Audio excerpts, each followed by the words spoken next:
Gente, o pastor Paul Washer, ele disse algo tão importante, resumiu em poucas palavras de uma maneira tão perfeita estes últimos dias que nós estamos vivendo. É um alerta e importantíssimo, tão importante que eu acredito que você precisa ver. E eu vou comentar sobre isso. Afinal, nós estamos nos últimos dias e entender o que o Paul Washer diz nesse videozinho, rapidinho, é fundamental para que você, cristão, se mantenha firme nestes dias. A gente vai falar um pouquinho até sobre a famosa marca da besta, enfim. Curta, comente e se inscreva porque esse vídeo é muito importante. Bora! You will be isolated from society, as has already happened. Anyone who tries to run for office who actually believes the Bible will be considered a lunatic until finally we are silenced. We will be called things that we're not and persecuted not for being followers of Christ, but for being radical fundamentalists who do not know the true way of Christ, which of course is love and tolerance. You'll go down as the greatest bigots and haters of mankind in history. You must settle this in your mind. This is the one thing I want to say over and over. Do not believe. Down through history, you have a wrong idea of martyrdom and persecution. You think that these men were persecuted and martyred for their sincere faith in Jesus Christ. That was the real reason, but no one heard that publicly. They were martyred and they were persecuted as enemies of the state, as child molesters, as bigots, as narrow-minded, stupid people who had fallen for a ruse and can contribute nothing to society. Your suffering will not be noble. So your mind must be filled with the Word of God when all people persecute you and turn on you. And the Spirit of God in common grace pulls back and you see even your children and your grandchildren tossing in the lot that you should die. Então vamos lá. Quero pontuar aqui algumas coisas que o pastor Paul Washer disse assim de uma maneira muito precisa, falando sobre esse tema da perseguição, que a cada dia está muito mais claro para nós. A gente aqui do Brasil está vendo isso a cada dia de uma maneira muito mais clara. Ele disse assim, ó, seremos isolados. Os que são genuinamente fiéis à Bíblia terão dificuldade, por exemplo, de arranjar emprego. ênfase para os genuinamente fiéis. Deixa-me começar com um exemplo bem fácil aqui da minha cidade, minha região. Irmão da igreja, trabalha na fábrica e tem que hastear a bandeira LGBT, que coisa. Isso aqui, gente, isso no interior, vocês sabem, interior, estou no interior de São Paulo, o interior geralmente ele é mais conservador, ele demora um pouco mais, para aquelas desgraças que chegam na capital, demora um pouco mais para chegar aqui. Isso aqui, gente, na minha região. Escolas também, até renomadas com o movimento LGBT muito forte e pressionando aqueles que discordam. Aqui, por exemplo, no caso da fábrica, se não levanta a bandeira LGBT, você é homofóbico. Tem nada a ver, né? Tem nada a ver com homofobia isso, mas para eles é homofobia. Eles sabem que isso não é homofobia, eles mentem mesmo, para mandar o cara embora. É na base da porrada, é isso mesmo, na base da pressão. É óbvio, porque não tem como argumentar. Eles não conseguem argumentar, não tem como defender o que eles vivem. Então eles precisam que seja assim, na base da porrada. Veja esse outro relato aqui de um médico. Médico cristão recorre à justiça depois de ser demitido por não chamar o paciente de acordo com o seu pronome de gênero. Ou seja, tinha lá um homem e ele se recusou a chamar de mulher. Por isso, foi despedido. E ele entrou na justiça e parece que perdeu. Um negócio assim assustador. Assustador o que a gente está vivendo. Lembra, eu já falei aqui sobre a marca da besta, lá em Apocalipse? Eu disse que, olha, a marca da besta, ela não é literal. Na minha opinião, não é literal. Lembra lá, ó, sem a marca você não vai poder comprar ou vender. Vamos aplicar isso aqui então hoje. Quando uma pessoa ela não nega a sua fé, quando uma pessoa mantém a sua fé, ela fala, não, eu sou cristão, eu não posso fazer isso. Ela corre o risco de perder emprego. Então, essas pessoas, esses cristãos que se submetem a mentir, a prestar continência para o movimento feminista, para os movimentos progressistas, as pessoas, os cristãos, que prestarem continência para eles, ficarem quietinhos, esses estão marcados. E aí eles não vão perder emprego. Mas aqueles que se posicionarem a favor da Bíblia, e esses não estarão marcados, mas podem ter muitas dificuldades, vão ter dificuldades financeiras. Agora veja bem, veja a quantidade de pastores marcados. Por medo de serem processados, presos, perderem alguma coisa, serem xingados, eles não pregam o Evangelho. E o Evangelho começa com exposição do pecado, para qualquer pecado. A gente tem que expor o pecado, mas muitos não fazem. Muitos não. Os genuínos cristãos fazem. Os falsos não. E esses não são perseguidos. Esses não serão isolados. Quer dizer, serão até chamados em programa da Rede Globo. Seremos perseguidos não por sermos seguidores de Jesus, disse Paul Washer, mas por sermos considerados radicais, por aqueles que dizem que nós não entendemos verdadeiramente o caminho de Jesus. E, obviamente, porque nós não entendemos o caminho do amor e da tolerância. Vamos começar com um exemplo.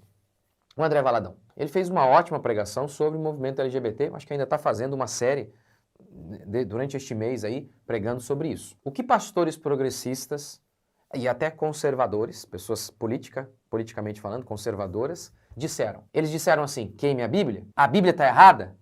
Para criticar o André Valadão? Não. O que eles dizem? Olha, o meu Jesus não é isso aí que você está pregando, não. Ou seja, eles não chegam a negar a Bíblia explicitamente. Eles apenas dizem, vocês não estão interpretando corretamente, porque o meu Jesus não é esse aí que vocês estão pregando, não. Então eles não negam a Escritura abertamente. Dizem que creem em Jesus, dizem que amam a Jesus, dizem que creem na Bíblia, mas a interpretam de uma maneira totalmente maluca. Pegam aqueles textos únicos que falam sobre o amor, distorcem o texto, distorcem o significado de amor, porque para eles, amor significa tolerância em relação ao erro. Os textos bíblicos são muito claros e muito simples, mas eles conseguem a façanha de interpretá-lo de maneira maluca. É óbvio que eles fazem isso de propósito.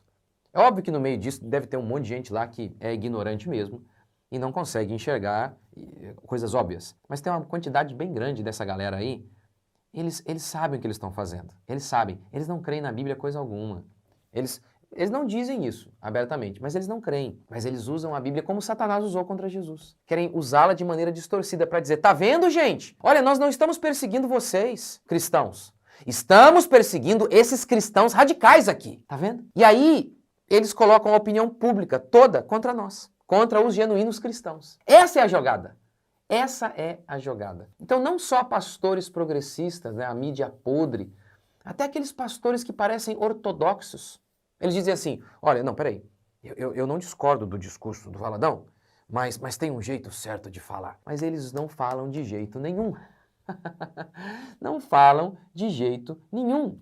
Por exemplo, o próprio Paul Washer tem um sermão muito famoso, acho que é alguma coisa assim como Mensagem Chocante, está lá, alguma coisa assim, que é uma bênção, por sinal, uma pregação espetacular. E o discurso dele, essa pregação é pesadíssima. Completamente verdadeira, na minha opinião, corretíssima, Deus o capacitou ali, não tem nenhuma crítica a fazer a pregação. Na minha opinião, a forma, o conteúdo, tudo maravilhoso, para mim, maravilhoso. É engraçado, muitos cristãos também concordam, aplaudem essa pregação do Paul Washer, que foi muito pesada, um tom severo, pesado. Tem uns momentos em que as pessoas aplaudem por conta de uma fala dele. Por que vocês estão aplaudindo? Pesadíssimo. Uma mensagem carregada. Essa galera até aplaude o Paul Washer. Mas, por exemplo, aí, quando alguém expõe algum desses pecados modernos, eles dizem, ei, peraí, tem um jeito de falar. E ninguém discorda. Realmente, a gente tem que se preocupar em como nós nos comunicamos. A questão é que eles nunca se comunicam em relação a esses pecados, esses vícios de nossos dias. Não falam nada. Ou seja, nós vamos pregar sobre os pecados e a galera não vai sair dizendo, olha, tá errado. Eles vão dizer, ei, peraí, tem um jeito de fazer isso. Mas eles não fazem de jeito nenhum. Não fazem. E vão dizer ainda, em nome do amor. Que isso? Que discurso de ódio? Que isso? Jesus, ele disse que não veio condenar ninguém. Mas ele também disse, aquele que não crer em mim já está condenado. Ele já disse isso. Olha, Jesus disse não julgueis, mas a Bíblia também declara, julguem de acordo com a reta justiça, não pela aparência. Mas não interessa. Eles fingem de bestas, ignoram toda a Escritura, pegam esse único texto, o distorcem, do não julgueis, e declaram que o genuíno evangelho, ele não expõe pecado, ele tolera tudo. É isso que eles declaram. Paul Washer continua, né? Seremos perseguidos, né? Estamos sendo. Mas muitas pessoas têm uma ideia errada sobre perseguição, disse ele. Pensam que nós seremos perseguidos por sermos seguidores de Jesus. Na realidade, esse é o motivo mesmo, como Paul Washer explica, mas publicamente nunca vai ser assim. Os cristãos, diz o Paul Washer, eram perseguidos porque eram considerados inimigos do Estado. Ótima frase. Tá vendo uma questão política aqui? Lembra dos cristãos primitivos? O Império Romano não perseguia os cristãos porque eles confessavam Jesus. Eles perseguiam os cristãos porque os cristãos somente confessavam Jesus. Se eles dissessem Jesus é o Senhor e César também, pronto, não haveria problema algum. E assim, essa declaração, só Jesus era Senhor, só Jesus é o Senhor, tinha uma conotação política, porque era uma afronta a César, que para eles era o Estado, era a religião. Era uma coisa que não se separava. Sempre foi assim, né? A ideia de Estado laico é uma coisa completamente recente. Para os egípcios, a mesma coisa. Os egípcios, a mesma coisa. O Estado era a religião, não se separava essas coisas. No Estado romano também não. Então, e na realidade, em essência, nada mudou, tá? Nada mudou porque, em essência, o Estado sempre é religioso. Ele pode praticar a religião evangélica, ou ele pode praticar a religião do ateísmo, mas ele sempre tem uma religião. E esse Estado atual, ele tem uma religião, é o progressismo. E, obviamente, as nossas posições de fé sempre têm para eles uma conotação política. Então, a gente não está falando aqui, por exemplo, de apoiar um candidato A ou B. Não é isso, mas expressarmos a nossa fé para eles é uma questão política. É, sim, uma questão política. Por exemplo, aborto. Para nós é uma quebra dos 10 mandamentos. Para eles é uma questão política. Eles falam em saúde pública, feminismo, homossexualismo, se tornaram coisas públicas. E aí o pastor ou o crente diz, eu só prego o evangelho. Ora, mas pregar o evangelho começa com arrependei-vos, que é chamar pecado de pecado. Nós não vamos mais dizer, então, não matarás, não adulterarás? Como é que a gente vai fazer? E só por essas questões se tornarem bandeiras políticas, essas pessoas, esses progressistas, eles tornaram em bandeiras políticas aquilo que Paulo chama de pecado em Romanos 1. Fizeram dos pecados de Romanos 1 uma bandeira política. Então nós não vamos confrontar, por quê? Porque é uma bandeira política deles. Aí não estamos pregando o evangelho. Se nós condenarmos pecados que são hoje bandeiras políticas, nós estamos tendo um discurso político. Então não importa como você exponha esses temas, esses assuntos espinhosos, haverá todo tipo de cristão para dizer que você está fazendo política, ao invés de expor pecado. Lembra, por exemplo, de João Batista? Ele foi morto por quê? Ele criticou o pecado de Herodes, um rei. Dá para imaginar os crentes da época. Ô João, você não precisa se envolver em questões políticas. Só prega o evangelho, João. E João responderia, covardes. Lembrem-se, a covardia nunca vem nua. Ela vem vestida de equilíbrio, prudência. Sempre vem assim. Ou então, que é isso? Isso aí é um discurso político. O Paul Washer continua. O sofrimento desses crentes, que serão perseguidos, e já somos, não será nobre quando todos se voltarem contra você. O que será que ele quis dizer com não será nobre? O que me parece é o seguinte, quando todos se voltarem contra você. A perseguição na igreja primitiva, ela foi orquestrada por todos, romanos e judeus, pelos próprios parentes, como Jesus havia dito, os próprios parentes iriam perseguir os cristãos. Os verdadeiros cristãos serão perseguidos por ímpios e crentes, evangélicos, pessoas que se dizem cristãs. Por quê? Porque os verdadeiros cristãos são considerados radicais. Quer ver? Quantos pastores você conhece pregando sobre o dever cristão de ter filhos, sobre feminismo nas igrejas, como, por exemplo, sobre o fato de que muitas mulheres têm abandonado a sua missão de mãe, terceirizado a educação de seus filhos por completo em troca de uma carreira, sobre vestimento, enfim, esses assuntos. Sobre como que a ciência, como que tudo aquilo que é dito como ciência entra na igreja e acabou. Aí pode contradizer a Bíblia, os pastores aceitam. Quantos conceitos da psicologia completamente anticristãos estão aí? Quantos falam sobre esses assuntos? Pouquíssimos. Quem fala é taxado do quê? Polêmico, desequilibrado. Você está em busca de holofote. Tá vendo? Nossa perseguição. Não espere que os cristãos nos elogiem. Não. Os primeiros a pegarem armas para nos matar serão os cristãos, os falsos cristãos, que vão nos chamar de radicais. Não espere o apoio deles. Eles serão os primeiros a pedir, crucifica-os. Crucifica-os. É isso que eu e você devemos nos lembrar. Vamos chamar de sem amor, negacionistas, radicais, legalistas, fariseus, sem amor. Eu vou engrossar o coro do pastor Paul Washer. Com as minhas palavras, vou dizer o seguinte, olha, os cristãos modernetes e os covardes, eles aparentemente estão equilibrados, eles não serão perseguidos. Os cristãos covardes, os cristãos progressistas não serão perseguidos, não estão sendo. Nós seremos. E não teremos o apoio de ninguém. Mas, como os discípulos que foram perseguidos por todos, mas eles tinham Deus ao seu lado. E é isso que importa. Prostre-se diante de Deus e você não vai precisar se prostrar diante de homem algum. Receba o ódio dos homens e o amor de Deus, a coroa de espinho deste mundo e a glória eterna do nosso Criador. O grande segredo para vencermos neste tempo, mesmo quando formos derrotados, é aquele conselho, É, ou melhor, a descrição dos crentes lá de Apocalipse que passaram pela grande tribulação. Eles o venceram porque não amaram a própria vida.